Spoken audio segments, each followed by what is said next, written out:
நம்ம எல்லாருமே மனிதர்கள். மனிதர்களுக்கு மனிதர்களே பேர் வச்சுக்கிட்டா மனிதர்கள். நம்ம எல்லாருமே ஒவ்வொரு நாளும் நம்மள தாங்களே அப்டேட் பண்ணிக்க முயற்சி பண்ணிகிட்டே இருக்கோம். என்னால் 10 வயசில் யோசிச்சது போல், 10 வயசில் குழந்தைத்தன்மையோடு இருந்தது போல், என்னோட 20 வயசில் என்னால் வாழ முடியாது. அதுபோல தான் நம்ம வாழ்ந்துட்டு இருக்கக்கூடிய இந்த தேசமும். 75 வருஷத்துக்கு முன்னாடி இந்தியா பிரிட்டிஷுக்கு கீழே அடிமைப்பட்டு, ஒடுக்கப்பட்டு கிடந்துச்சு. அப்போது மிகப்பெரிய எழுச்சிகள் பல ஆண்டுகளாக ஏற்பட்டு, இந்தியா ஒரு வழியாக சுதந்திரம் கிடச்சிச்சு. எப்படான்னு கேட்குறீங்களா? 1947 ஆகஸ்ட் 15. அதுக்கப்புறம் பல போராட்டங்களுக்கு அப்புறம் இந்தியா ஒன்றிணைக்கப்பட்டது. ஏன்னா அங்கங்கே சில சமஸ்தானங்கள், சில ஜமீன் பரம்பரைகள்னு சொல்லி சில மன்னர்களும் ஆண்டுக்கிட்டு தான் இருந்தாங்க. அதுக்கப்புறம் பலரோட முயற்சி, இந்திய இராணுவத்தோட முயற்சின்னு சொல்லி ஒரு வழியாக இந்தியா ஒருமைப்பட்டு இன்றைக்கி இந்தியா வந்து காஷ்மீர் முதல் கன்னியாகுமரி, இந்த பக்கம் குஜராத்லேருந்து ராஜஸ்தான் இந்த சைடு பார்த்திங்கன்னா வங்காளம்னு சொல்லி பெரிய ரொம்ப பறந்து விரிஞ்ச ஒரு தேசமாக இன்றைக்கி இந்தியா இருக்குது, நம்ம கண்ணு முன்னாடி இருக்குது.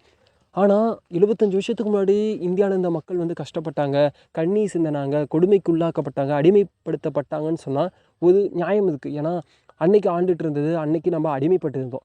நம்ம ஒரு தேசத்துக்கு அல்லது ஒரு ஆட்சிக்கு கீழே அடிமைப்பட்டிருந்தோம். பிரிட்டிஷுங்கிற ஒரு மிகப்பெரிய அடக்குமுறைக்கு கீழே அடிமைப்பட்டிருந்தோம். ஆனால் இன்றைக்கி நம்ம சுதந்திரம் பெற்றுட்டோம். 75 வருஷமாக நம்ம சுதந்திரமாக இருக்கோம். ஆனால் உண்மையாலுமே நம்ம எல்லாருமே சுதந்திரமாக தான் இருக்கோமா அப்படிங்கிற கேள்வி நமக்குள்ளே அடிக்கடி எழுந்துக்கிட்டு தான் இருக்குது. ஏன்னு தெரியுமா? இன்னமும் நம்மளோட இந்த தேசத்தில் நமக்கு ஏற்படக்கூடிய பல கசப்பான நினைவுகள் இருந்துகிட்டு தான் இருக்குது. கசப்புகளை இன்னமும் நம்ம அனுபவிச்சுக்கிட்டு தான் இருக்கோம். இன்னமும் நம் வீட்டு பெண்களை நம்மளால் சுதந்திரமாக ஓகே பாய் அப்படின்னு சொல்லிட்டு அனுப்பும்போது நமக்குள்ளே இன்னமும் கொஞ்சம் பயம் இருக்க தானே செய்யுது.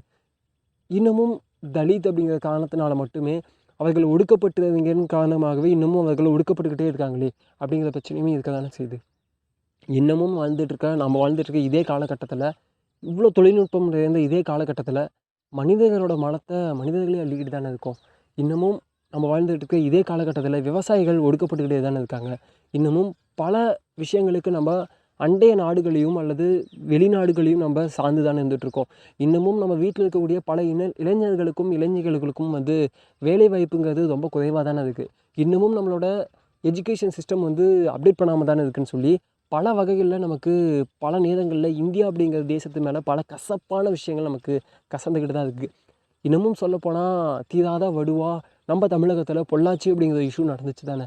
அதுவும் நம்ம தமிழகத்தில் பெண்களுக்கு எதிரான ஒரு மிகப்பெரிய ஒரு கேவலமான ஒரு விஷயமாக தானே, ஒரு வடுவாக தானே நமக்கு பதிவாச்சு.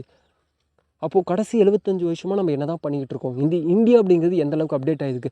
என்னடா அப்படி சொல்லிட்ட இந்தியா அப்படிங்கிறது அப்படின்னு நம்ம பல விஷயங்களை சொல்லலாம். இந்திய இராணுவத்தை சொல்லலாம், இந்தியாவோட விண்வெளி ஆராய்ச்சி மையங்களை பற்றி நம்ம பேசலாம், இந்தியா வந்து நிலாவில் தண்ணீருக்குங்க கண்டுபிடிச்ச ஒரு மிகப்பெரிய சாதனையை பற்றி நம்ம பேசலாம். அது மட்டுமா இன்னும் பல கோடிக்கணக்கான விஷயங்களை பற்றி நம்ம பேச முடியும்.